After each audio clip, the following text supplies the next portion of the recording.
नमस्कार, मैं हूं अंकुर और आप देख रहे हैं सत्यहिंदी.com।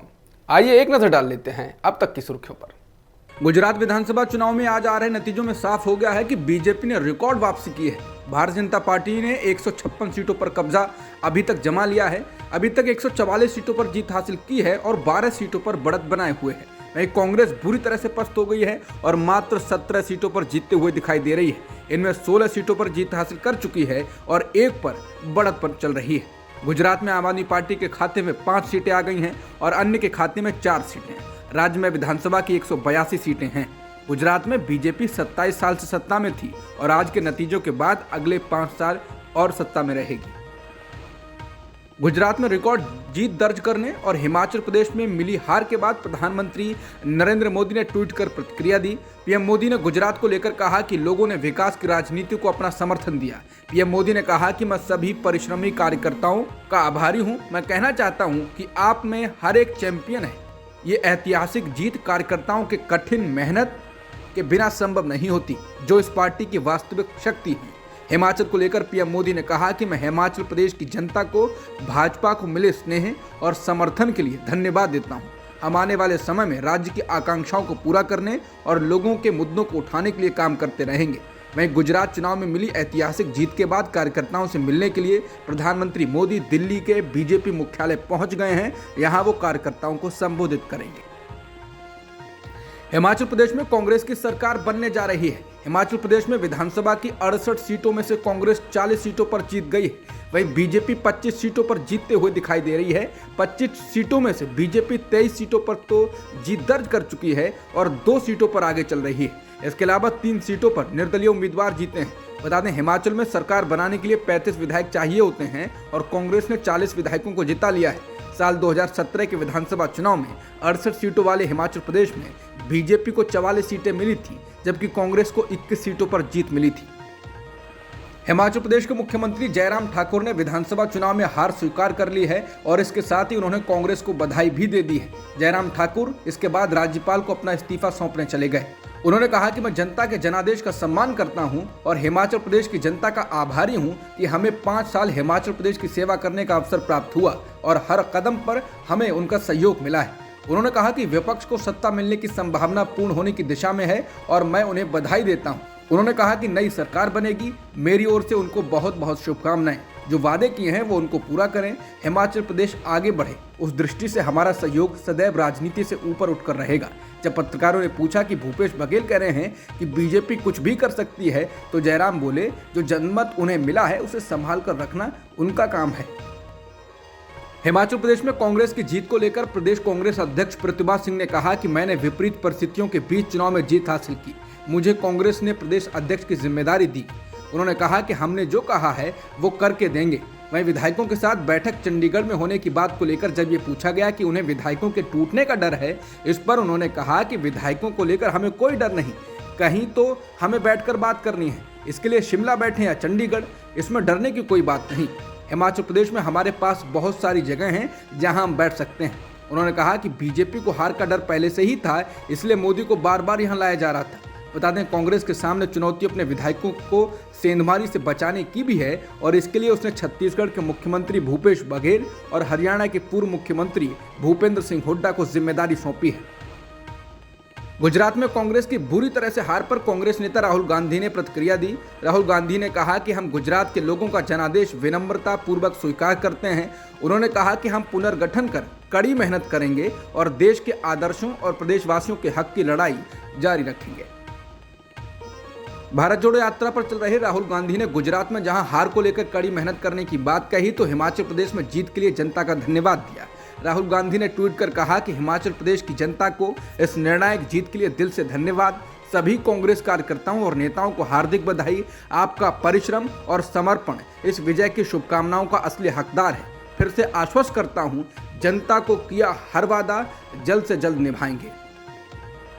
गुजरात विधानसभा में बुरी तरह से हार होने को लेकर कांग्रेस अध्यक्ष मल्लिकार्जुन खड़गे ने कहा कि प्रजातंत्र में हार जीत एक दिन की नहीं होती है। उन्होंने कहा कि जो हारे हैं उसको स्वीकार करेंगे, जो जीते हैं उनको बधाई देंगे और आगे हम लड़ते रहेंगे। प्रजातंत्र में हार जीत तो होती रहती है, हम अपने उसूल तो नहीं छोड़ेंगे। उन्होंने कहा, यह हमारी वैचारिक लड़ाई है, हम कमियों को सुधारेंगे और लड़ना जारी रखेंगे। गुजरात और हिमाचल प्रदेश के विधानसभा चुनाव के साथ ही विधानसभा की 6 और लोकसभा की 1 सीट के लिए भी मतों की गिनती आज हुई।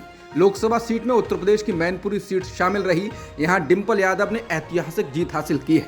डिंपल ने बीजेपी के रघुराज शाक्य को 2,88,461 वोटों से मात दी। मालूम हो ये सीट मुलायम सिंह यादव के निधन से खाली हुई थी, जिसके बाद इस पर उपचुनाव कराए गए। डिंपल यादव ने जीत के बाद कहा, यह जीत नेताजी को श्रद्धांजलि है। उन्होंने मैनपुरी की जनता को भी धन्यवाद दिया। उत्तर प्रदेश की खतौली विधानसभा सीट को सपा गठबंधन यानी आरएलडी ने जीत लिया है। खतौली सीट पर सपा गठबंधन से आरएलडी के टिकट पर उतरे मदन भैया 22,143 वोटों से जीत गए। यह सीट बीजेपी के पास थी। बीजेपी के विक्रम सैनी को मुजफ्फरनगर दंगों के मामलों में दोषी ठहराए जाने के बाद विधानसभा के सदस्यता से अयोग्य घोषित कर दिया गया था। इसके अलावा बिहार में बीजेपी को कामयाबी मिली। बिहार की कुढ़नी सीट बीजेपी ने जीत ली, जदयू को झटका लगा। छत्तीसगढ़ के भानु प्रतापपुर सीट पर कांग्रेस ने जीत हासिल कर ली। वहीं ओडिशा की पदमपुर सीट पर बीजेडी ने। इसके अलावा राजस्थान की सरदारशहर कांग्रेस के खाते में गई है। उत्तर प्रदेश की रामपुर विधानसभा सीट पर हुए उपचुनाव में बीजेपी ने उलटफेर कर दिया। बीजेपी के आकाश सक्सेना ने रामपुर सदर उपचुनाव जीत लिया। उन्होंने समाजवादी पार्टी के मोहम्मद असीम राजा को उनके ही गढ़ में 33,702 वोटों से हराया है। बता दें, आजम खान का गढ़ माने जाने वाली इस सीट पर समाजवादी पार्टी ने पुलिस प्रशासन के द्वारा धांधली करने का आरोप लगाया था। सपा ने उनके मतदाताओं को वोट डालने से रोकने, घर में बंद रहने के लिए मजबूर करने और वोट डाले जाने पर मारपीट करने का आरोप लगाया था। ऐसी घटनाओं को लेकर आजम खान ने कहा था कि अगर चुनाव ऐसे होना है तो बीजेपी के प्रत्याशी को ऐसे ही जीत दे दी जाए, उनको सर्टिफिकेट दे दिया जाए। चुनाव की जरूरत ही नहीं है। इस सीट पर 33% से अधिक ही वोट पड़े थे। मैनपुरी लोकसभा उपचुनाव में डिंपल यादव की जीत के साथ ही समाजवादी पार्टी का कुनबा भी एक हो गया। इसके साथ ही अब प्रगतिशील समाजवादी पार्टी यानी प्रसपा के प्रमुख शिवपाल सिंह यादव सपा में शामिल हो गए। उन्होंने अपनी पार्टी प्रगतिशील समाजवादी पार्टी का भी सपा में विलय कर दिया। उसके साथ ही शिवपाल यादव की गाड़ी का झंडा भी बदल दिया गया। शिवपाल यादव के समर्थकों ने उनकी गाड़ी पर से प्रसपा का झंडा हटाकर सपा का झंडा लगा दिया। आम आदमी पार्टी के गुजरात में मिले वोट फीसद को देखते हुए आम आदमी पार्टी के सांसद संजय सिंह ने कहा है कि आपको केवल 10 सालों में राष्ट्रीय पार्टी का दर्जा मिला है। साथ ही उन्होंने गुजरात की जनता को इसके लिए धन्यवाद दिया। उन्होंने कहा कि हम गुजरात की जनता के आभारी हैं, क्योंकि उनकी वजह से ही हमें यह दर्जा मिला है। आपने केवल 10 साल में ही राष्ट्रीय पार्टी बनने का काम किया है। उन्होंने कहा कि हमें गुजरात में करीब 35 लाख वोट मिले हैं। सभी नेताओं ने काफी मेहनत की और ग्रामीण इलाकों में गए। बता दें, चुनाव आयोग की वेबसाइट के मुताबिक अब तक आपका वोट प्रतिशत 12.9% है। तो इसके साथ ही आम आदमी पार्टी को राष्ट्रीय पार्टी का दर्जा प्राप्त हो गया है। आम आदमी पार्टी प्रमुख अरविंद केजरीवाल ने आज प्रेस कॉन्फ्रेंस के जरिए कार्यकर्ताओं को पार्टी को राष्ट्रीय पार्टी का दर्जा मिलने पर बधाई दी। उन्होंने कहा कि वो किला भेदने में कामयाब हुए, अगली बार किला जीतने में भी सफलता मिलेगी। केजरीवाल ने कहा कि आपकी आम आदमी पार्टी राष्ट्रीय पार्टी बन गई है। गुजरात के लोगों ने आम आदमी पार्टी को राष्ट्रीय पार्टी बना दिया है। जितने वोट गुजरात में आम आदमी पार्टी को मिले हैं, उनके हिसाब से कानूनन अब आम आदमी पार्टी राष्ट्रीय पार्टी बन चुकी है। देश में चंद पार्टियां ही हैं जिन्हें राष्ट्रीय पार्टी का दर्जा है, उनमें आम आदमी पार्टी भी शामिल हो चुकी है। केजरीवाल ने कहा कि महज 10 साल पहले आम आदमी पार्टी बनी थी, उसकी 2 राज्यों में सरकार है और वो राष्ट्रीय पार्टी बन गई है। केजरीवाल ने कहा कि मैं गुजरात के लोगों को खासकर बहुत बहुत शुक्रिया अदा करना चाहता हूं। मैं ताजिंदगी आपका आभारी रहूंगा। उन्होंने कहा कि इस बार हमने किला भेदने में सफलता पाई। आप सबके आशीर्वाद से अगली बार किला जीतने में भी सफल होंगे। गुजरात में मोरबी सीट की काफी चर्चा है। यहाँ पुल हादसे के बाद भी बीजेपी नेता कांतिलाल अमृतिया की जीत हुई है। बीजेपी के उम्मीदवार को उनके विरोधी उम्मीदवार से 2 गुने से ज्यादा वोट मिले और करीब 62,000 वोटों के अंतर से जीत हुई है। इसको लेकर सोशल मीडिया पर लोग टिप्पणियां भी कर रहे हैं। ट्विटर पर कीर्तिश भट्ट ने लिखा है, पुल ही तो था, फिर बन जाएगा प्रैक्टिकल जनता। अन्य लोगों का भी कहना है कि हाथरस में भी बीजेपी जीती, लखीमपुर खीरी में भी बीजेपी जीती, मोरबी में भी बीजेपी जीत रही है। गड़बड़ी ईवीएम में नहीं है, बल्कि गड़बड़ी कहीं और है। हालांकि बीजेपी के नेताओं की ओर से भी टिप्पणियां आ रही हैं। बीजेपी नेता वाई सत्यकुमार ने लिखा है कि हादसे के दौरान कांतिलाल अमृतिया ने कई लोगों की जान बचाई, वो सही मायनों में एक हीरो हैं।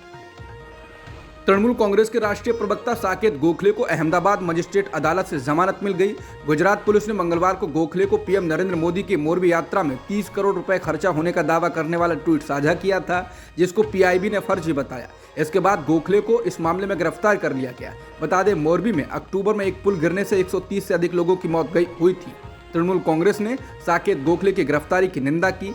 सीएम ममता बनर्जी ने कहा था कि मोदी के खिलाफ ट्वीट करने के लिए उन्हें गिरफ्तार किया गया, यह बदले की कार्रवाई है। अब तक की खबरों में इतना ही। बाकी खबरों के लिए बने रहिए सत्यहिंदी.com के साथ।